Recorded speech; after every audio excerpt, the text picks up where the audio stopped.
BIM Bigas on Wheels. Nandito tayo ngayon muli sa isang BIM Bigas episode. Nandito pa rin tayo sa Pilar, no? Dito sa may Bataan. So, ngayon pong araw na ito, kasama po natin si Sister Nenita.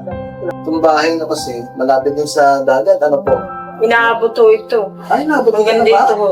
Yan dati, oh. Ah, okay. Inaabot. Kasi malapit to eh. Kahit sabihin nyo, halog lang ang bahay namin. So, Inaabot. pumapasok din niya na tubig dito. So, kayo po yung asawa? Bilda. Bilda. Tapos meron kayo ilang anak? Puro Apat lalaki. na anak, puro lalaki. Kailan namatay ang minister? Ano ho siya? 2006. 2006. So ngayon, di siyempre maliliit pa niya. Oo, maliliit pa ho yun. Grade 3 pa ho yung bunso. Siyempre, nung namatay yung minister niyo, medyo ang hirap itaguhin niyo kasi Ay. apat yung anak mo. Oo. So ano pong ginawa niyo? Ano ko, pinagtiisan ko yun sila. Kaya nga lang, yun nga ang problema ko. Hindi sila makinig sa akin. Kasi ang bala ko sa kanila, high school lang ang talaga ang kaya ko. Ngayon, pag-aaralin ko sila sa TESDA. Sa TESDA, tama-tama. Vocational. Kasi magkakatrabaho din sila dun eh. Oo. Pag nakatapos sila eh. Kasi hindi naman din sila nakinig sa akin. Kaya sabi ko, no choice, hindi ko na sila magtatapusin. Ano pong ginawa niyo trabaho? Ngayon, ang ano ko ho, buwalan ho. Kasi mura pa nun eh.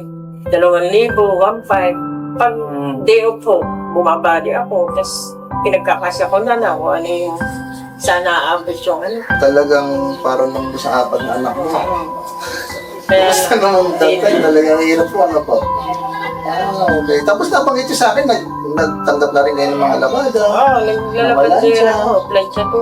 Mura pa ho ang upa nun. That time. So dito po itong tinitirahan nyo, sa inyo na po. Ay, pinundar ko namin. Sa inyo na, yun ang maganda doon. Kasi ho, Sarili nyo na. nung kumikita ko yung asawa ko, hindi ho ako ubos-ubos biyaya. Talaga nakapag-save kayo. Nagsisipti ko. Talagang napakamaganda yung ehemplo. Hanggang ngayon ho, dala ko pa rin. Ganon din. Pag halimbawa, iniintrigahan ako ng anak ko. Sinisipti ko yung halimbawa, intrigahan ako ng 1,500. Okay. Tatabi ko na yung 500, yung 1,000. Pagkakasayin ko sa anak. Talaga meron kayong ipon, ano po. Ibig sabihin na itatabi nyo talaga sa emergency talagang- purposes. Kinikiit Of ko course. talaga. So, ngayon ay 61 years old na si nanay. Ito naman, kahit pa paano, salamat sa Diyos, malakas pa rin ngayon. Pero may sakit to ako, diabetes. Diabetes, yun lang. Nagme-maintenance ako. Nagme-maintenance na rin kayo. So ngayon, hindi na wala na kayo ginagawa. O, natatanggap pa rin. Hindi ko na ho kaya. Hindi Dahil na kaya. mamanod ko yung pa ako. Pero, Talaga po. kumbaga, basta yung pera, hanggang saan aabot, pinagkakasya ko na lang. Ngayon, kung kulangin, minsan, binibigyan ako ng anak ko. Pagka sobras na. Anyway, nandito po kami, Friends of Divine Mercy, para magbigay po ng bigas sa ating programang BIM Bigas. Maraming salamat. Ayan po. Yan. Napalitan na ako. Of course, ito po ay, syempre, galing sa Panginoon. Ginagamit ang pong instrumento para marating po kayo. Pero di pa tayo bibigay sa inyo, guys, ng Divine Mercy. Ito po. Ayan. Tapos, di ba nakita na rin po kayo ng instrument? So, ito po yung chaplet of the Divine Mercy, yung guide, para din po ito pa. Kahit wala ko sa akin, pinabasa ko yung ganyan niya. Salamat sa Kasi bilin mo sa akin. Amen. Kaya talaga nabibigkas pa rin ngayon.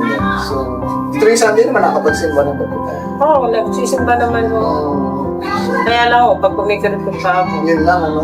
Malapit na mo ba sa babuta? Ayan lang ako, nadaanan. Okay. So, yun. So, maraming salamat sa Panginoon dahil gano'n pa, ano? At sa inyo po, dahil pinatuloy niyo po kami dito sa inyong tahanan. Gusto ko nga yun, interview nyo. Kaya sinalaysay ko na. Oo nga po. Marami naman po sa ating nanonood. Marami din pong... So, mga friends, no? Yung gusto nyo makatulong, lalong-lalo na sa ating mga kapatid na pinupuntahan dito sa ating BIM Bigas na sana patuloy pa tayo. Papasalamat nga ako, nabili ako sa ganun. Opo, kami po nagpapasalamat din po dahil tinanggap din naman po kami. So, meron pa po kayo sasabihin? Nagpapasalamat ako kay Mama Mary sa Panginoon na kahit pasumpong-sumpong yung sakit ng paa ko at natitiis ko at nabubuhay pa rin ako. Kaya kung hindi ko siya nalilimutan, pag bago ako matulog, nananalangin ko sa kanya na kahit ako nagtitiis, kayanin ko pa rin. Salamat nanay sa mga tatag tayo lagi. Ang awan ng Diyos. So friends, salamat po.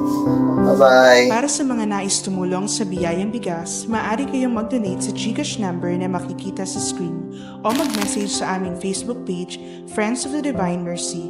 Anumang halaga, malaki man o maliit, ay lubos naming pinasasalamatan at nagbibigay ng pag-asa sa mga nangangailangan.